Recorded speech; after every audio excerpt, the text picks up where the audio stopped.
नमस्कार दोस्तों। सावन चल रहा है और सभी जगह शिव भक्ति की गूंज है। सावन भगवान शिव को प्रसन्न करने के लिए सबसे श्रेष्ठ और उत्तम माह माना जाता है।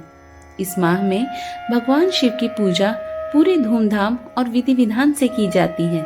सावन में भगवान शिव और माता पार्वती धरती पर भ्रमण करते हैं, अपने भक्तों के सभी कष्ट दूर करते हैं। सावन के सभी सोमवार को शिव की विशेष रूप से आराधना की जाती है। तो आइए जानते हैं कि सावन के सोमवार की व्रत कथा क्या है।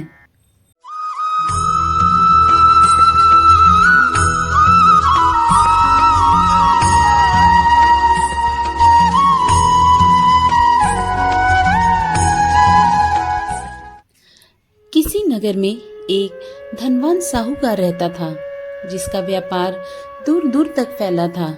यश, कीर्ति, मान सम्मान और धन दौलत, व्यापारी के पास ये सभी चीजें थी। जो नहीं था वो था पुत्र। साहूकार निसंतान थे और इस बात की चिंता उन्हें हमेशा सताती थी कि उनके जाने के बाद व्यापार कौन संभालेगा। पुत्र की कामना हेतु व्यापारी हर सोमवार को व्रत रखने लगा। वो पूरी श्रद्धा भाव से शिव और पार्वती की आराधना करता था। उसकी भक्ति को देखकर देवी पार्वती प्रसन्न हुई और उन्होंने शिव जी से आग्रह किया कि साहूकार की मनोकामना पूर्ण कर दें। पार्वती जी की इच्छा सुनकर शिव जी ने कहा कि हे पार्वती, इस संसार में हर प्राणी को उसके कर्मों का फल मिलता है और जिसके भाग्य में जो है उसे भोगना ही पड़ता है। लेकिन पार्वती जी ने साहूकार की भक्ति का मान रखने के लिए उसकी मनोकामना पूर्ण करने की इच्छा जताई। इसके बाद महादेव ने व्यापारी को पुत्र प्राप्ति का वरदान तो दे दिया, लेकिन साथ ही यह भी कह दिया कि उस बालक की आयु केवल 12 वर्ष की होगी। इस बात को जानकर व्यापारी को न तो इस बात की खुशी थी और न ही दुख। वह पहले की भांति शिव जी की पूजा करता रहा। पुत्र के जन्म पर परिवार के सभी लोग बेहद खुश हुए। जब वह बालक 11 वर्ष का हुआ तो उसे पढ़ने के लिए काशी भेज दिया गया। साहूकार ने पुत्र के मामा को बुलाकर उसे बहुत सारा धन दिया और कहा कि तुम इस बालक को काशी विद्या प्राप्ति के लिए ले जाओ और मार्ग में यज्ञ कराना। जहाँ भी यज्ञ कराओ वहाँ ब्राह्मणों को भोजन कराते और दक्षिणा देते हुए जाना। इस तरह मार्ग में यज्ञ कराते हुए दोनों एक नगर में जा पहुँचे, जहाँ राजा की पुत्री की शादी थी।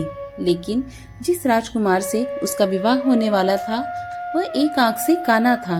उसके पिता ने सच्चाई छुपाने के लिए साहूकार के पुत्र को दूल्हे की जगह बैठा दिया, परंतु बालक ईमानदार था और उसे राजकुमारी को धोखा देना न्याय के विरुद्ध लगा। मौका मिलते ही उसने राजकुमारी की चुन्नी के पल्ले पर लिख दिया कि तुम्हारा विवाह तो मेरे साथ हुआ है, लेकिन जिस राजकुमार के संग तुम्हें भेजा जाएगा वह एक आंख से काना है। मैं तो काशी जी पढ़ने जा रहा हूँ। जब राजकुमारी ने चुन्नी पर लिखी बातें पढ़ी तो उसने अपने माता पिता को ये बात बताई। राजा ने अपनी पुत्री को विदा नहीं किया, जिससे बारात वापस चली गई। दूसरी ओर साहूकार का लड़का और उसका मामा काशी पहुँचे। वहां जाकर उन्होंने यज्ञ किया। जिस दिन लड़के की उम्र 12 वर्ष की हुई, उस दिन यज्ञ के बाद लड़के ने अपने मामा से कहा कि मेरी तबीयत कुछ ठीक नहीं लग रही। मामा ने कहा कि तुम अंदर जाकर सो जाओ।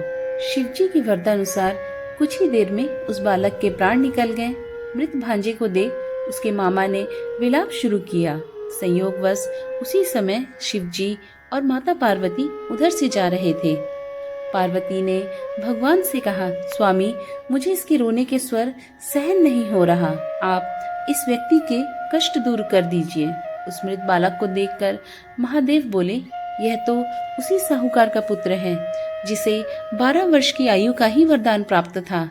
मातृ भाव से विभोर माता पार्वती ने कहा कि हे महादेव, आप इस बालक को और आयु देने की कृपा करें, अन्यथा इसके वियोग में इसके माता पिता भी तड़प तड़प कर मर जाएंगे। माता पार्वती के आग्रह पर भगवान शिव ने उस लड़के को जीवित होने का वरदान दिया। शिव जी की कृपा से वह लड़का जीवित हो गया। शिक्षा समाप्त करके लड़का मामा के साथ अपने नगर की ओर चल दिया। वापसी में वे दोनों उसी नगर में पहुंचे जहां उसका विवाह हुआ था। उस लड़के के ससुर ने उसे पहचान लिया और महल में ले जाकर उसकी खातिरदारी करी और अपनी पुत्री को विदा किया। इधर व्यापारी और उसकी पत्नी भूखे प्यासे रहकर बेटे की प्रतीक्षा कर रहे थे। उन्होंने प्रण कर रखा था कि यदि उन्हें अपने बेटे की मृत्यु का समाचार मिला तो वह भी प्राण त्याग देंगे। परंतु अपने बेटे के जीवित होने का समाचार पाकर वह बेहद प्रसन्न हुए। उसी रात भगवान शिव ने व्यापारी के स्वप्न में आकर कहा, हे श्रेष्ठी, मैंने तेरे सोमवार के व्रत करने और व्रत कथा सुनने से प्रसन्न होकर तेरे पुत्र को लंबी आयु प्रदान की है। इस प्रकार जो कोई सोमवार व्रत करता है या कथा सुनता और पढ़ता है, उसके सभी दुख समाप्त हो जाते हैं और सभी मनोकामनाएं पूर्ण होती हैं। आशा करती हूँ आपको मेरी ये कथा पसंद आई होगी। पसंद आई हो तो लाइक कर दें, चैनल पर नए हो तो चैनल को सब्सक्राइब कर लें, साथ ही नोटिफिकेशन बेल ऑन कर लें जिससे मेरी आने वाली वीडियो की जानकारी आपको मिलती रहे। राधे राधे, हर हर महादेव।